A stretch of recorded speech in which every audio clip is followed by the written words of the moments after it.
Hi, everybody. Welcome again to another episode of the ShopNotes Podcast, episode number 203 today. In addition to our usual roundup of listener comments, we're going to talk about plywood and plywood projects, maybe some finishing troubles that people have periodically. Sometimes you never know what comes up. And also an update on the Woodworking in America conference that we have coming up later this fall. Thanks for listening, everybody. It's people like you who listen and comment or whatever that make this all possible.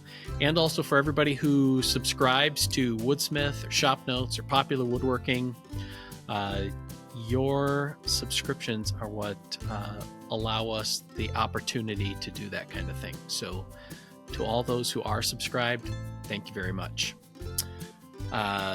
Also want to thank our sponsor for today's episode.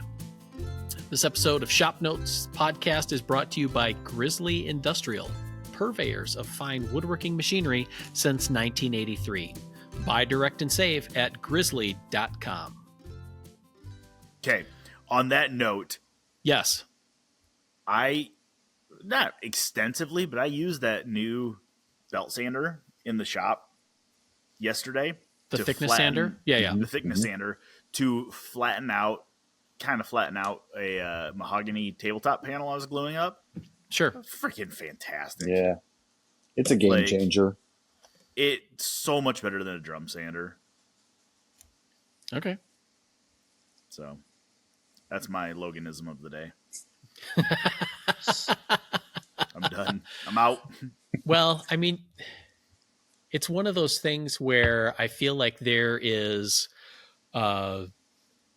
sort of a dichotomy in woodworking. You think like you either have, most people think of a thickness planer, like that's the tool that you have, and wide belt sanders are limited to the like giant time saver ones, you know, that they're the size of a railroad locomotive and cost $1 bajillion and take up a huge amount of space in your shop. The big ones do. The big ones do, but in the same way that there are drum sanders that are fit for a small shop, there are wide belt sanders that are small shoppable. So, yeah. And this one's not really any bigger than a thickness planer, it's just taller. So, yeah. Right. Well, yeah, we keep saying wide belt sander. This one's 15 inches wide. It's an open-ended 15 inches, which is freaking perfect. Like, for almost everything I would ever do, it's perfect. Yeah. I mean, it's about the size of a good-sized refrigerator,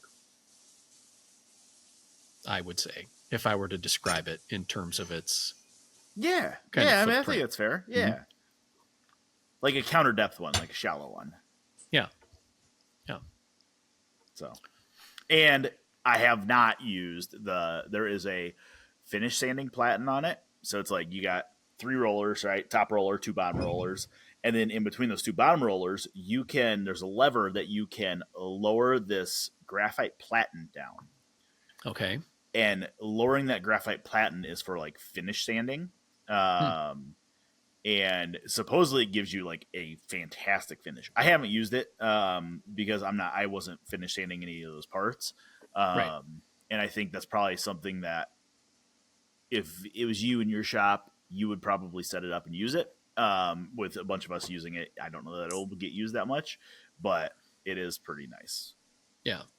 I mean, completely transparent. It's an expensive sander. I mean, it's I think over $6,000, but man, it is nice. I'll tell you what, I couldn't pay my wife to come out here and sand for $6,000. Get a whole lot more work out of that machine. I mean, it's all about context and how you frame it. Like it's. So if you're looking for a Mother's Day or anniversary present for your wife, she'll love it. Yeah. She'll never have to sand again. Christmas is coming, everybody. Now, I'm saying this tongue in cheek because one of the first trips I went out and did was with one of my contributing writers, Willie Sandry, out at his place in Portland. And he's actually in Camas, Washington. And it was like, we shot a bunch of photos in the morning. And he's like, hey, it's 2:00. He's like, do you mind if we wrap up for the day? Because my wife and I are going to stand here and sand. I'm like, what? And his wife comes out with her dust mask on and she helps him sand. Like, I think she's kind of she kind of ends up being some of the driving factor in building some of the things, because she'll flip through the catalog and be like, hey, I need you to build one of these. So he's like, well, okay, but you're sanding with me. Sounds like a great relationship. I don't know where I went wrong. Yeah. Some husbands and wives cook together or whatever, or or sand. Like it's just how people bond. Yep. All right. Let's look at a couple of comments from the last episode.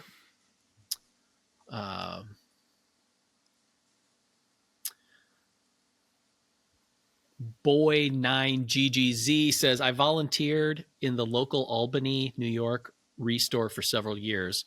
All items are donated, so we have no control of condition. They're either sellable or not, which we won't accept. And we set prices accordingly based on condition and what items are going to sell in our area for our typical clientele. We were known for kitchen cabinets and furniture. Didn't get a lot of tools. I now volunteer at a place called The Toolbox, which takes only tool donations and proceeds support local senior services programs. We research pricing from eBay or give substantial discount from new tool prices. I come home with something almost every week. Picked up a nice trim router yesterday. So that was in response to the fact that we were looking at a couple of power tools at our local restore and just kind of questioning their prices. So, and this comment validates, I think, what we were talking about. Like every store sets their own pricing structure. So that seems like it would be like volunteering at the Animal Rescue League, where you'd want to bring every little puppy or kitten home. It's like, oh, look at this little tool. I can take it home, clean it all up. Look, you followed me home. You live with me now.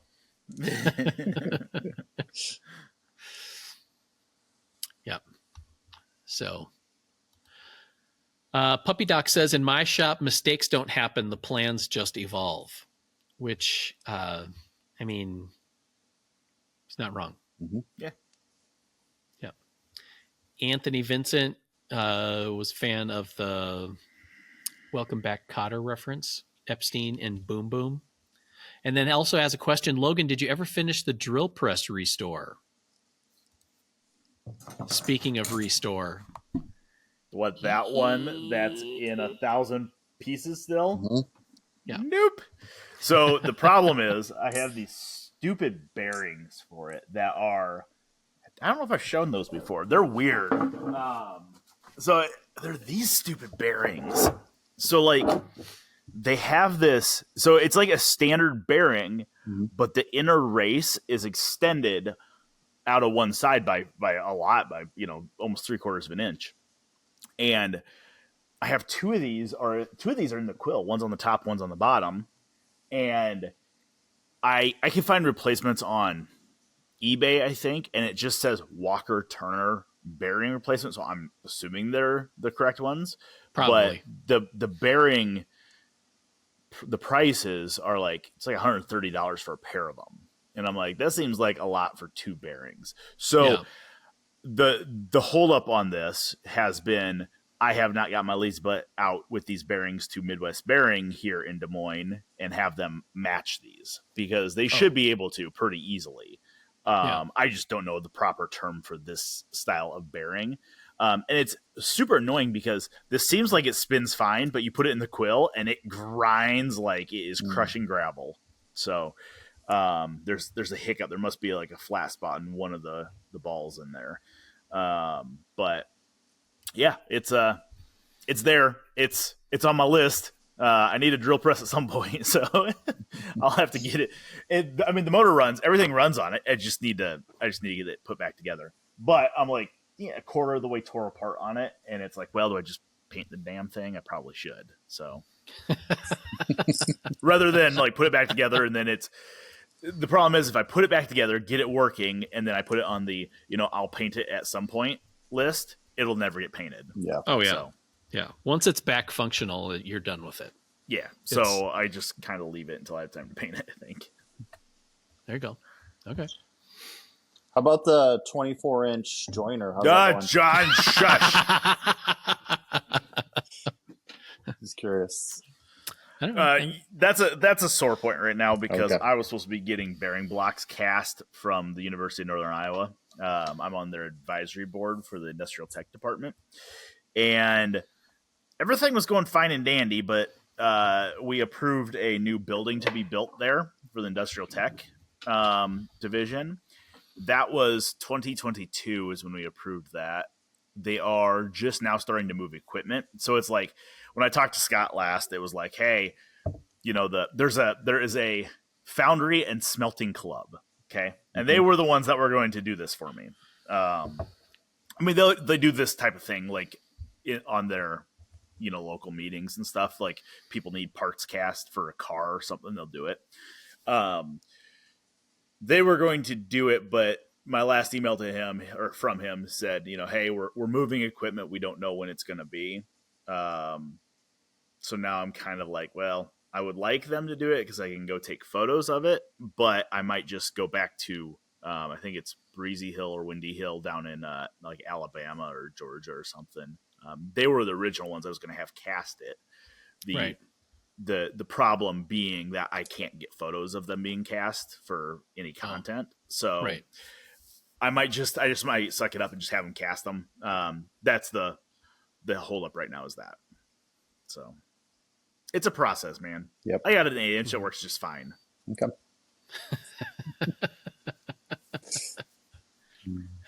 People probably want to know. I mean, you've talked about it before, so I have. Yeah. I'm in. They're in this for the long game with me. So Yep. Right. Mm-hmm. It's like watching a child go to college. So yeah. Carl Gustafson says, first, they're not mistakes. They're merely rustic variants. And second, I don't dare go to used boutiques as I have no self-control where hobbies are concerned. After all, if it's worth doing to excess. Yep. I believe you're also a founding member of the Logan Whitmer Tool Collecting Club then. yes. Finally, I'm surprised John didn't look up when Logan mentioned the nice piece of ash, crotch ash to be specific. Yeah. I think I just self-growth. like buried my head, like waited for it to pass. Yep. It's called maturing.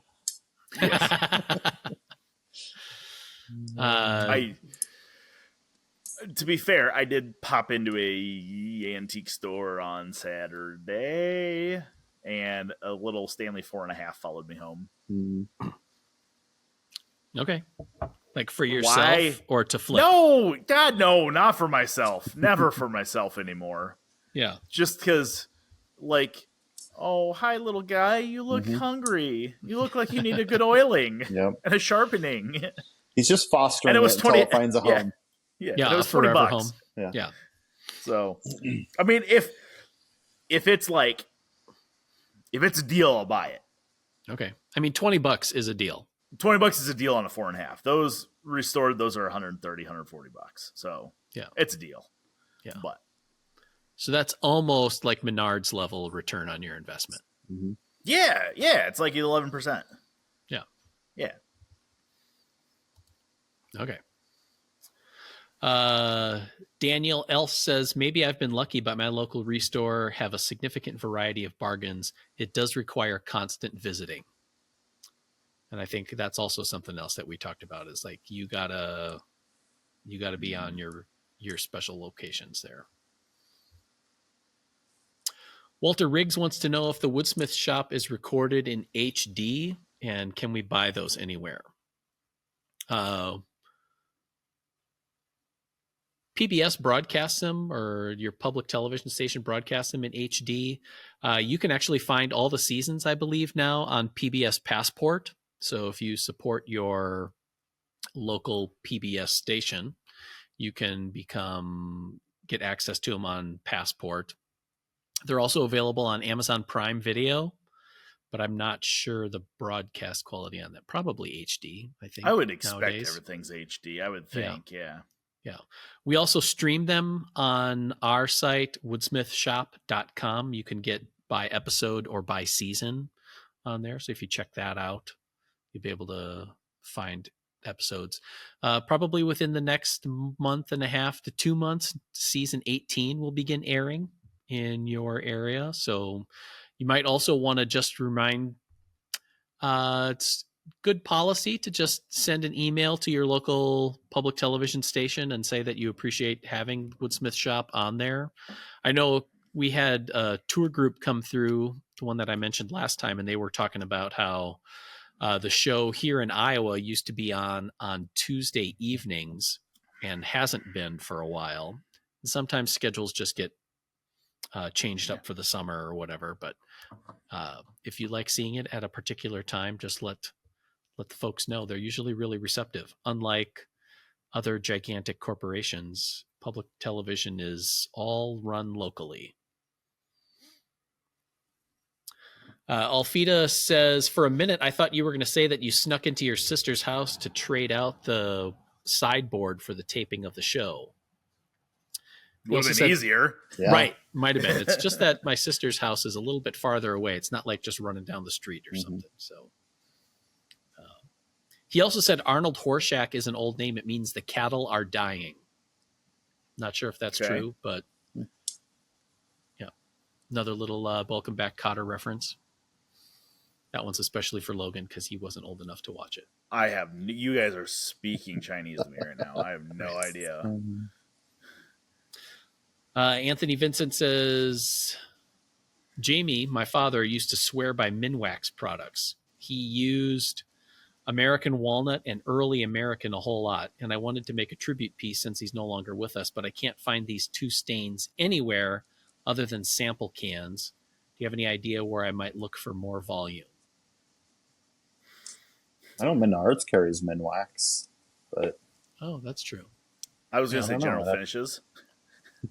General Finishes. It would be interesting to see what the difference between those two stain colors, like stain colors from different companies are. Yeah. I firmly believe that there are good quality finishes than there are bad finishes. I've been in a little bit of a finishing fiasco right now, and you guys know well about this. But I think that a good quality finish, stain in particular, there's no substitute for it. I still have a pretty hate relationship. There's no love. It's just a hate relationship with stains. I don't generally like them. So if I am using a stain, I'm buying the nicest one I can get because I feel like the color is so much better. Okay. Yeah. So, but I know a lot of people use Minwax because that's what's available. Right. I would also suggest going to most towns have some kind of a paint store, whether it's Sherwin-Williams or, or other ones where it's pretty dedicated to finishing products, and then seeing what they have there. Because a lot of times they'll carry things that are a little bit more esoteric than you might find in a big box. I usually avoid stains as well, simply because of what you were saying. Like, it just get dubious quality. And a lot of times, especially early on in my woodworking, when I was a kid in my dad's shop, we fought with stains all the time because a lot of times they just look like dirty. Yeah, that's my biggest problem, I think, with them is it looks like you're looking at the furniture in low definition, kind of. Yeah. Like, you can't see grain. It looks muddy. It looks a little, I don't know. It just... Maybe if your wife would sand a little bit better.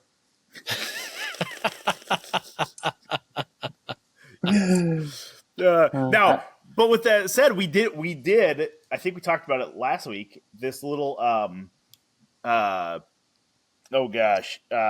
limber bookcase we did on the show. That was a dye stain combo recipe, and it looks great. So I don't know. Yeah.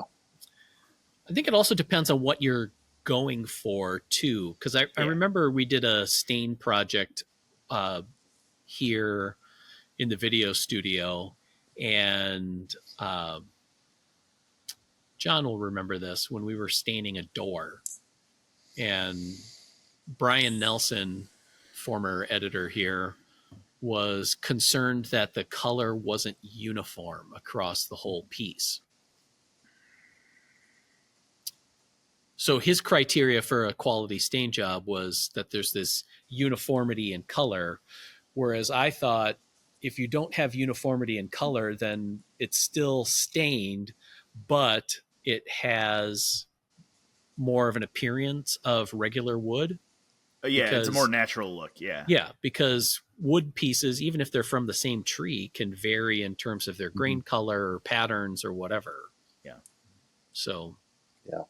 Yeah, we'll especially see that in doors that are like plywood panels and solid wood frames, because usually the plywood takes the stain differently. But yeah,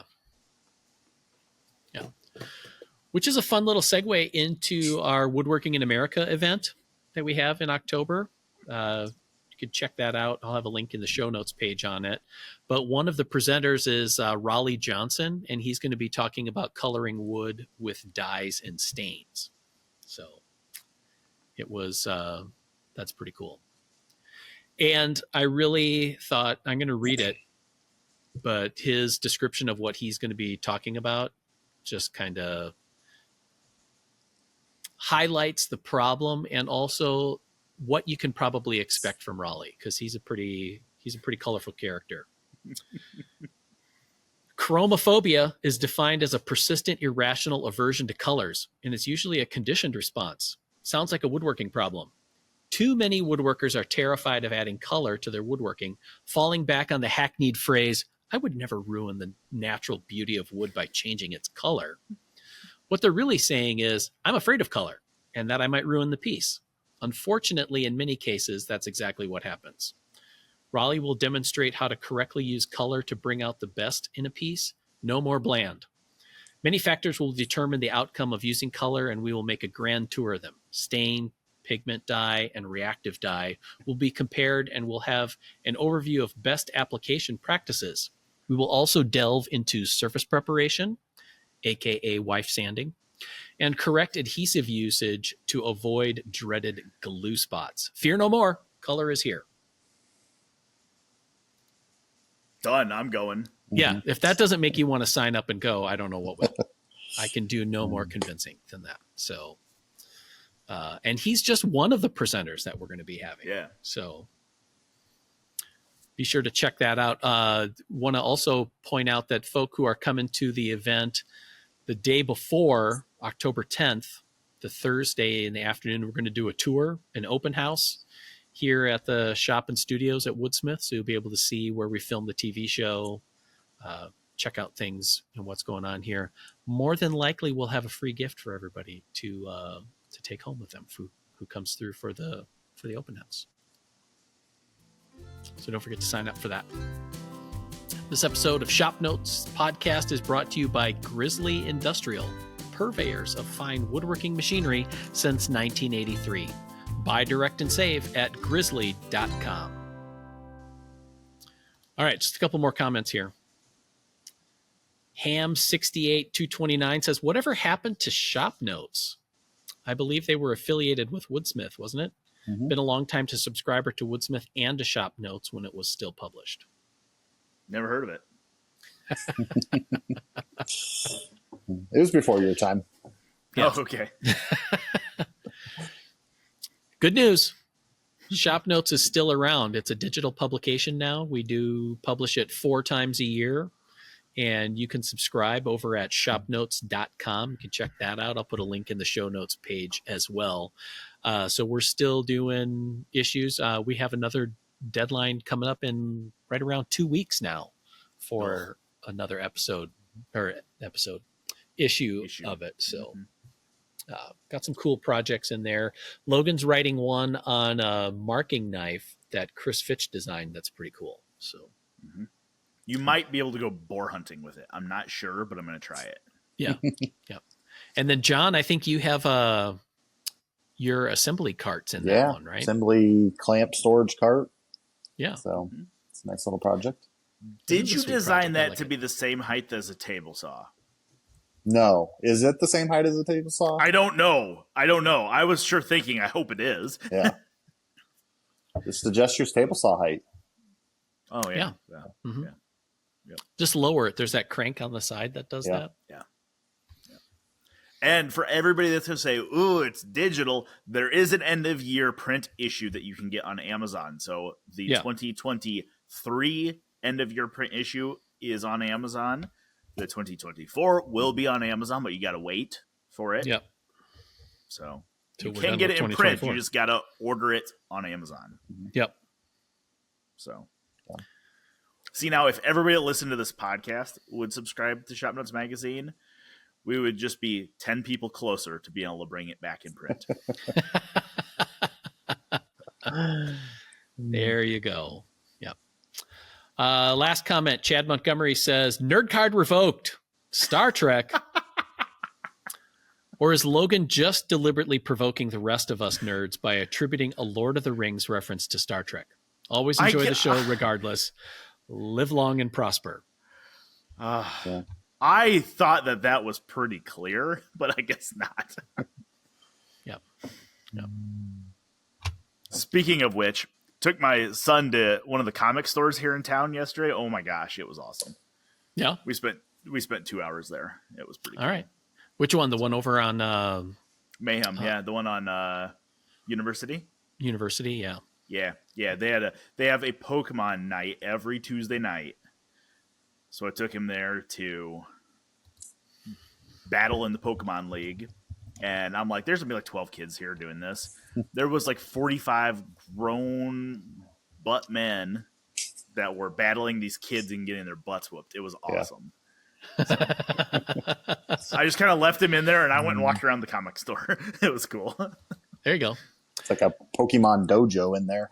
That's exactly what it was. I mean, D&D nights are Wednesday nights in case anybody's interested. Yeah. Speaking of Jay's CD and hobby and collectibles store, have you been there? I have. It's been a long time since I've been there, but I have been there. Yeah. That's kind of a delightful nerd place. If I remember right, Jay's they had some model rockets and stuff too, like that type of thing. Yeah. Where Mayhem does not. They have board games, comics, trading card games, Magic, Pokemon, some D&D stuff, and then they have what I was really interested in was like the Warhammer and Warhammer 40K, like little tabletop word games. Right. Looking at them, oh god, it made me so sad. I was looking at them, I'm like, why do I recognize none of these? And then I recognized the stuff up top, and it was like labeled as like the legacy sets, and I'm like, oh, the antiques. I grew up with. That's the antiques. That's like, hey, you guys want to play the retro game now? Yeah. Dang it. All right, we're just going to keep cycling with the nerd theme here because we've got comments on it. But there's also a new store that opened up in Urbandale called Bricks and Minifigs. What? Yes, which is all about. It's like, think of like a half-price bookstore, but for Legos. Nice. Yeah, and they have a delightful selection of things. So one more reason to come to Woodworking in America is because while you're here, you can take a tour of some of these nerd things, especially if you're into that. And actually, just down the hill from where our offices are is a pretty sweet record store, Triple Z Records. So if you want to get your vinyl on, check that out. I'm going to put links to all this in the show notes page. So anybody who swings through the Des Moines area and wants to make it even more irresistible to be here, you'll want to check that out. Side quests to go on while you're here. Gonna write that down right now. On the Lego theme, there is, I think I told you guys this, they make a John Deere tree skidder, a log skidder. Okay. Lego does. And when we were in New York a couple weeks ago, I almost bought it when we were at the Lego store. It's almost $300, which is the reason I did not buy it. Right. But when that office gets finished, which I have trim to finish up in there, That's the first thing that's going on the wall or on the shelf is going to be the Lego John Deere log skidder. It's pretty awesome. In a former life, I trained as a firefighter, and Lego long ago had and I still look for it periodically online, is a Lego fire truck that was a tiller, where it's got the tiller is like the really long ladder truck, but it has a guy that sits in the back with a separate wheel that drives the back end of the thing around. And it was a super cool set. And I kicked myself for not getting that. But anyway, it's fun being an adult nerd with adult money. Because you can buy the stuff you couldn't when you were a kid. You still shouldn't buy it, but you can.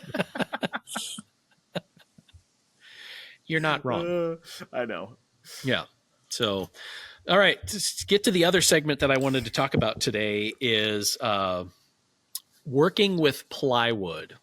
I'm in the middle of a commission piece, which I don't usually do, but there's some special folk here that I'm doing, working with a lot of plywood pieces. And I know, Logan, you were dealing with plywood on your miter saw station.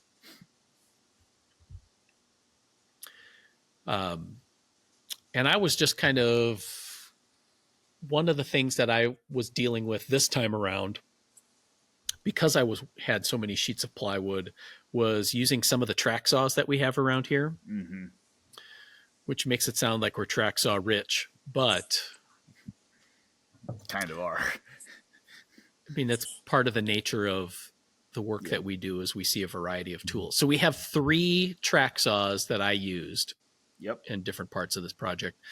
One was the Ryobi 18 volt track saw, which bring on all of your Ryobi hate. I'll wait here.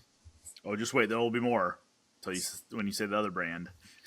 All right. So we had that one. And then we also have a cordless Festool track saw, the 55 blah, blah, blah, numbers that I used. And then the Craig adaptive cutting system.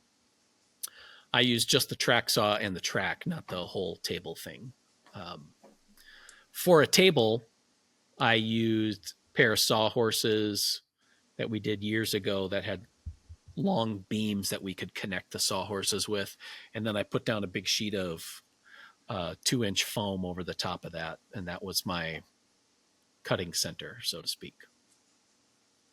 And having grown up in a primarily table saw oriented work environment, it was a little weird to go to try out the track saw stuff.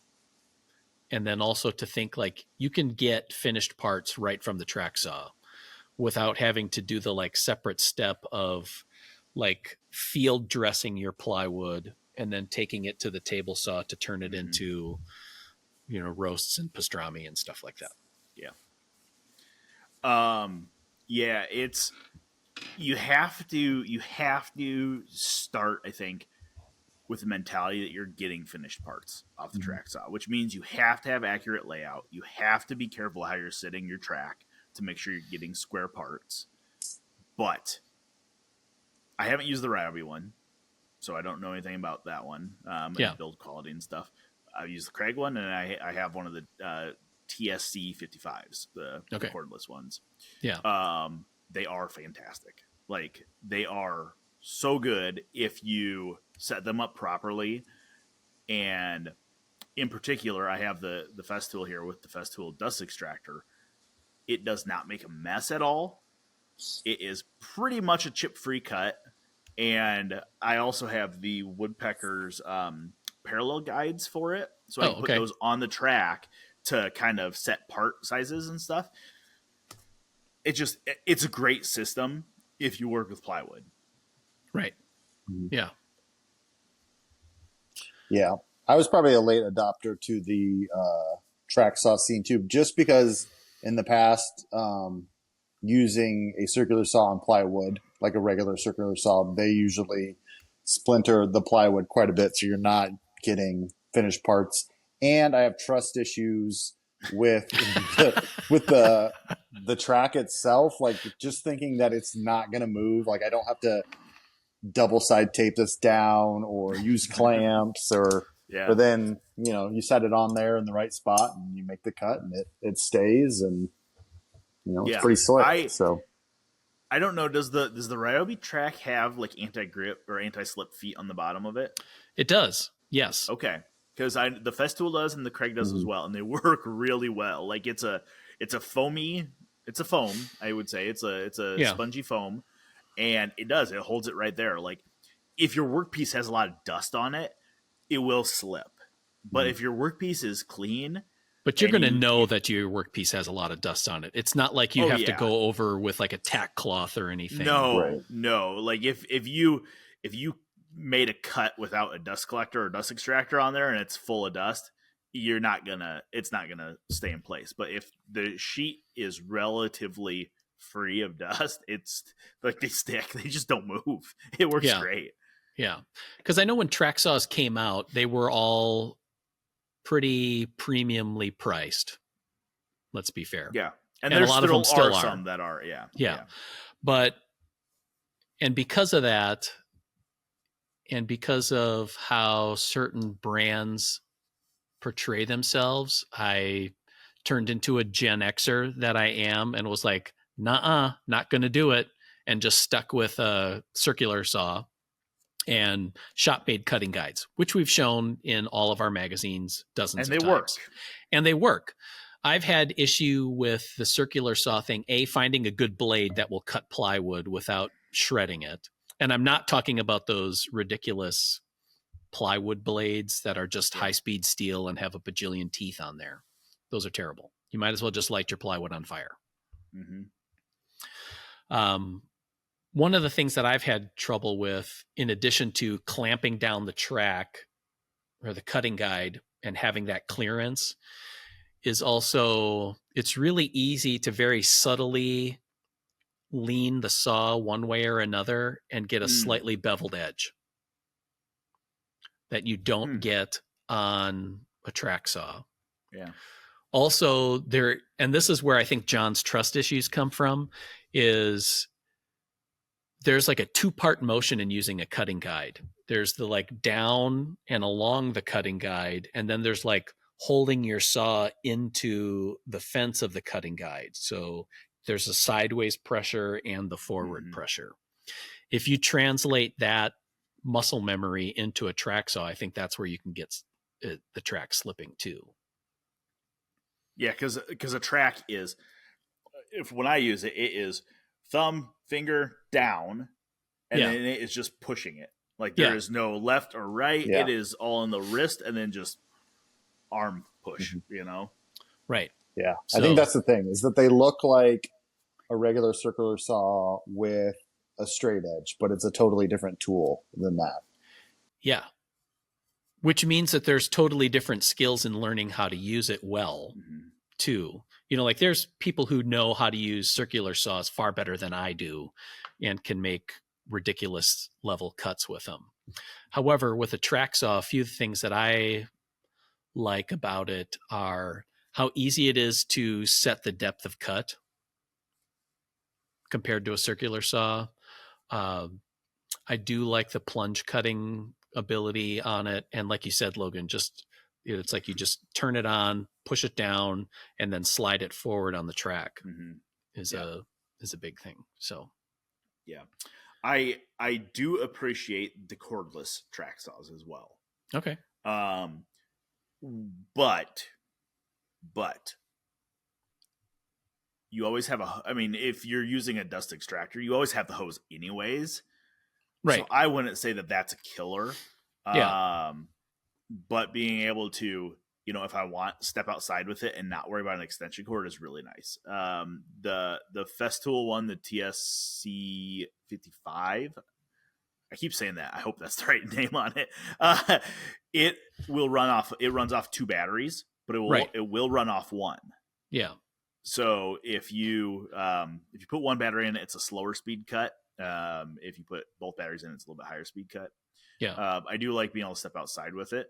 I think and I'm probably wrong on this, I think Milwaukee has a cordless one, as does DeWalt. I think those are the 3 cordless ones available. There might be more that I'm missing. Yeah. But yeah, they're pretty legit. I can't really speak to any of the other brands because I haven't used them, but having used the 3 that I mentioned already, and then thinking about my own workshop setup, because like I said, I've been a little rebellious against the whole track saw movement because of unnecessary hype. But for my situation, I could see I like the Craig track saw a lot, because I'm just, anything that I'm going to be doing is going to be in my workshop in the garage, and there's going to be an outlet close by. And like you said, you're going to have a shop vac connected to it anyway. Yep. So there is a tail to it.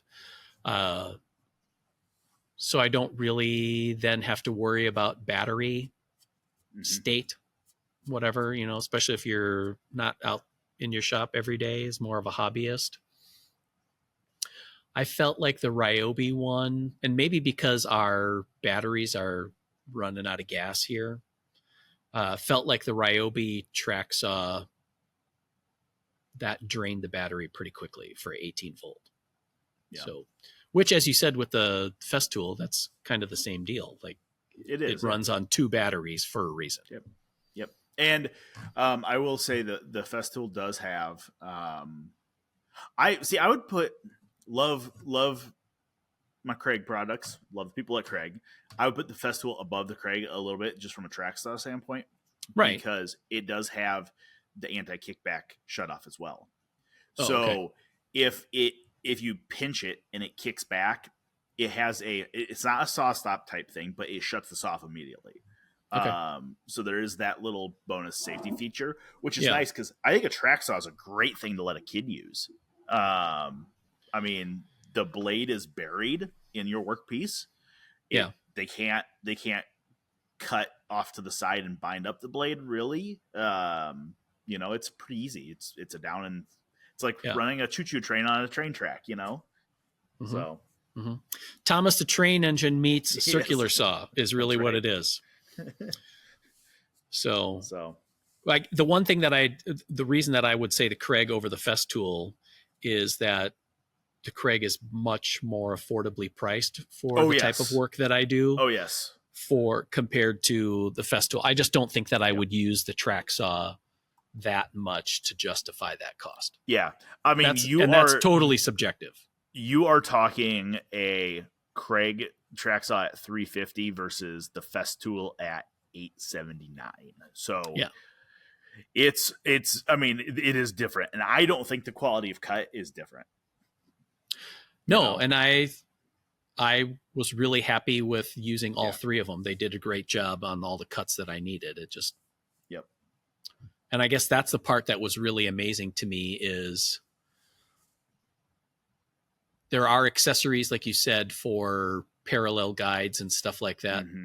But I was shocked on how close my parts were by just laying out, being careful with layout. And as a woodworker, like, we should be careful with layout anyway. But yeah, I could make essentially identical parts pretty easily. I will say the most track saws will come with 1 section of track, probably like a 60-inch track, right? Yeah, something to cross cut a full sheet easily. Yes. I firmly believe that they should all come with 3 sections of track. One that you put together to rip a sheet of plywood, and then one you leave to cross cut it, because I hate taking those stupid things apart. And the problem is they all go together, almost every one of them. I don't know if I've ever seen one that was different. They all go together with a bar and grub screws. Okay. There's a few of them that just have a bar and the grub screws push against the track. So you're going to have these little divots that it's always going to want to go back in. So if you don't tighten it down right the first time, it's always going to be crooked. Some of them will have plates that they push apart, so you're not actually pushing into aluminum. But I have 2 60-inch sections. I have it put together into a 10-foot piece of track. I don't take the thing apart. I use that 10-foot piece of track to cross cut the countertops on this miter saw station that's only 24 inches. It's like, what can I prop this end up with so I don't have to take this stupid thing apart? Yeah. I hate taking them apart. Yeah, that's what when you said 3 pieces of track, I thought you were going to say a short one for cross-cutting the small pieces once you get it broken down. Yeah, otherwise you're like using a 60-inch to cross-cut a 2-foot. But you're going 10-foot.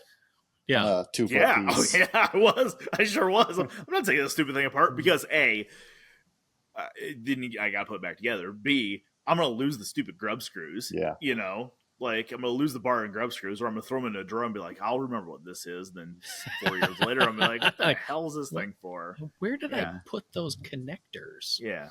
So. Yeah. So anyway, that's been a revelation for me on this project, is being able to just have that sheet of plywood, and that's essentially your workbench in breaking down all these parts, and just how easy it was. Now, some of the smaller pieces I did do at the table saw, and here's my poll question for you guys is, I was making vertical dividers between shelves, and they're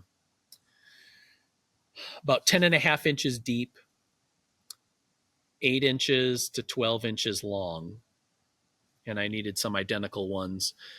So at first I was setting up with our miter gauge at the table saw and made the cuts. And then I was thinking, oh yeah, I've done it before. I don't know why I did it with the miter gauge, but I've set it up with the rip fence too. So here's my question is, where do you guys draw the line on plywood pieces that you're doing at the table saw versus, because it's a cross cut? Yeah. At the table saw, or at the table saw with a rip fence or with a miter gauge? Are people watching me? 4 inches wide, and then you just clinch. No, 8 inches is fine in my mind. So if I can keep the part where the front and back edges are touching the blade or clear of the blade, you know what I mean? Does that make sense? So I don't want to do a 6-inch piece because I could be in the middle of the cut and no teeth are engaged. I'm rubbing against the saw plate. You know what I mean? I would rather have it be 8 inches.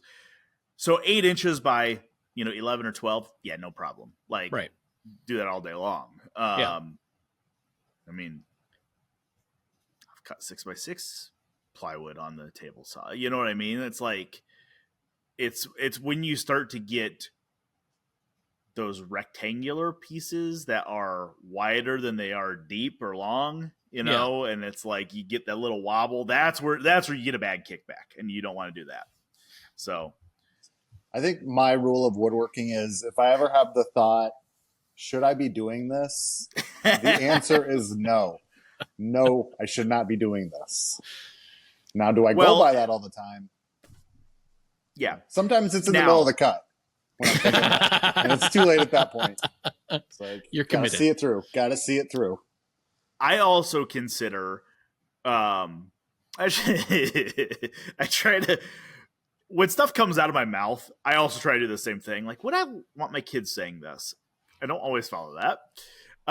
But when I'm doing something in the shop and I'm like, would I let somebody that I'm teaching a class do this?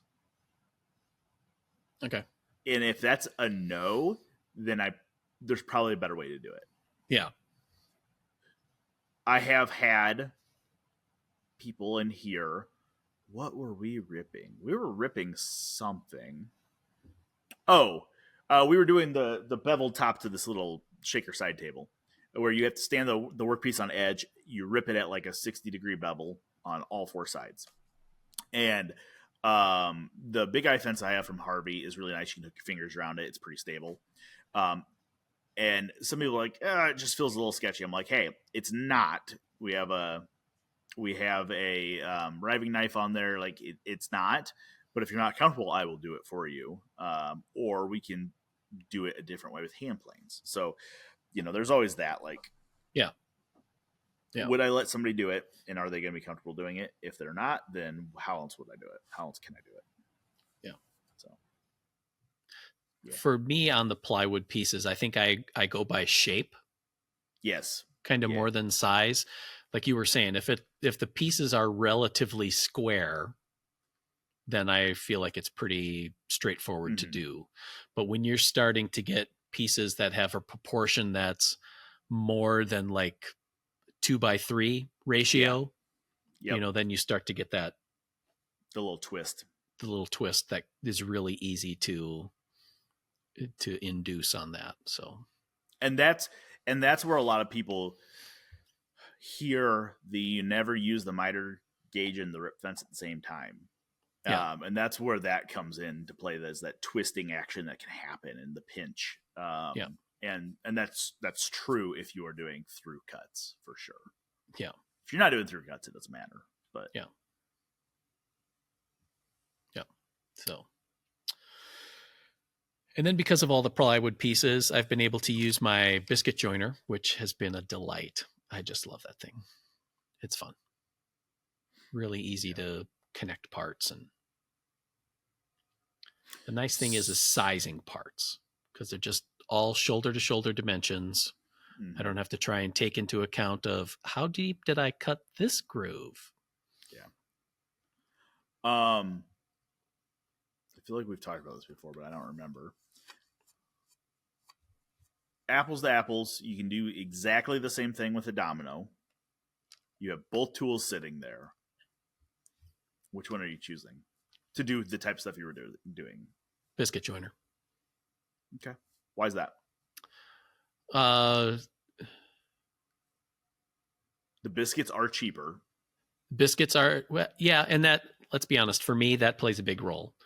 Yeah. The other reason is for working with plywood, I feel like with a number 20 biscuit, I'm going to get the same glue surface as I would, same amount of glue surface as I would with whatever domino you're going to tell me to use. The other connected reason to that is that the biscuit is so much longer than a domino that I'm use fewer, but also it's less likely for each of those pieces to twist either in the assembly or, in the cutting of the joint.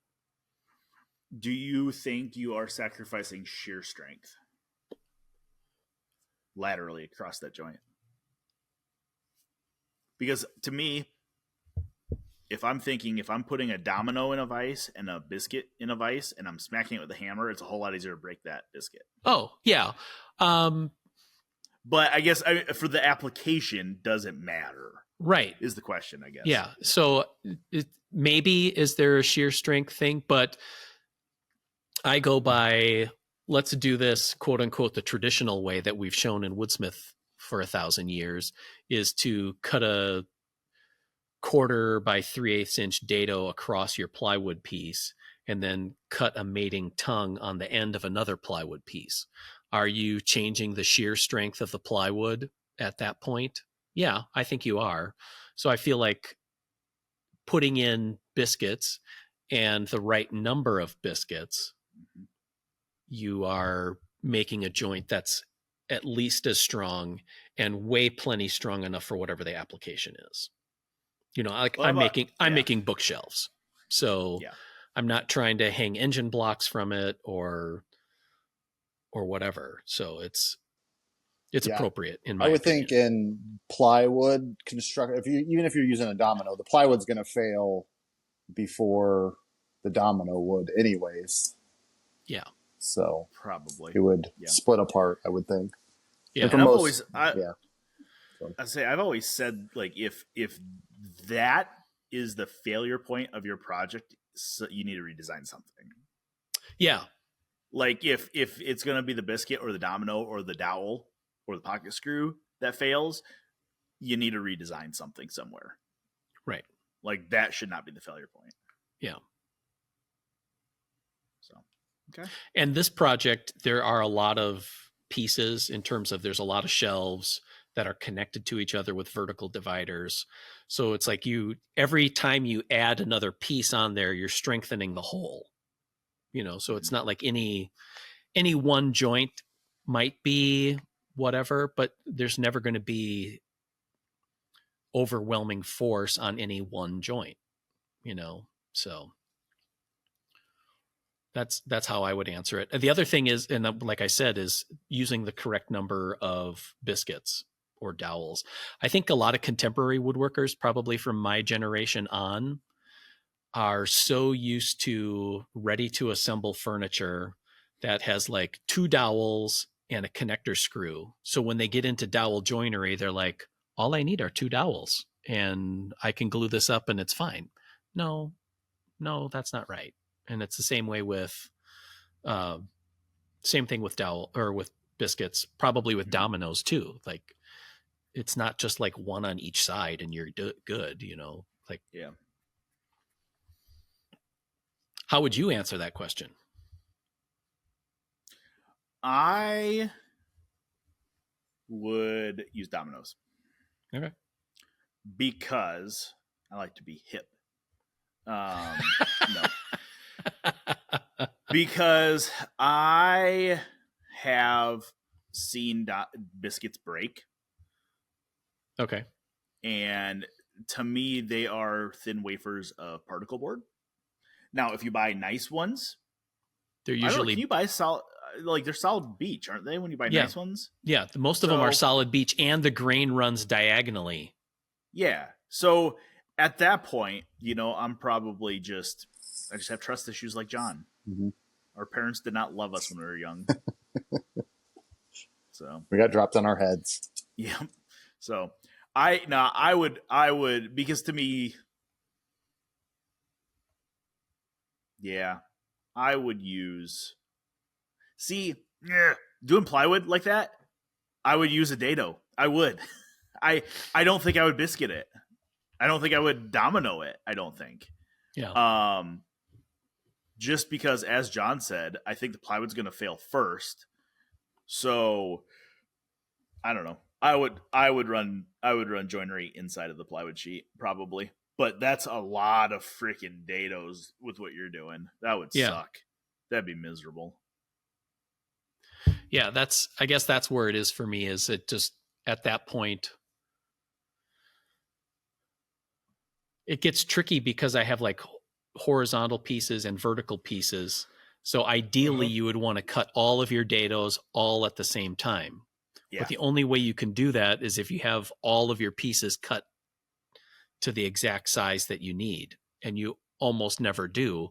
So then you got to reset up the dado blade, which isn't hard because you can remember chippers and shims and all that kind of stuff. But it's the depth of cut that will, in my mind, screw you over. That's why you have side-by-side table saws, Phil. Yeah. Okay. Yep. Problem solved. Yep. There we go. Yeah. And do you have different depths, like some of your shelving and stuff? Is it different depths? So you'd have to have stopped dados in there, or? Right. Yeah. Which, I like router joinery. So I've done, dados with routers, and then you can do stopped cuts pretty easily. Yeah. And honestly, that's how I have probably the last 6 or 8 projects I've done that have had dados and stuff. It's been router. Yeah. I feel like it's just as easy to tape a couple fences on, use a dado clean out bit, and route dados. Yeah. I would agree. Yeah. Yeah. All right. There's our discussion question for today, wrapping it up. 2 of them, 2-part question. Track saws, what's your status on that? And then joinery on plywood projects, biscuits, dominoes, loose tenons, splines, dados, whatever. So let us know. Special thanks to Grizzly for sponsoring today's episode. Check out their full line of tools at grizzly.com. And then also don't forget to sign up for Woodworking in America 2024. See the full list of presenters. I'll have the link in the show notes page, and we'll see you next week, everybody. Bye now.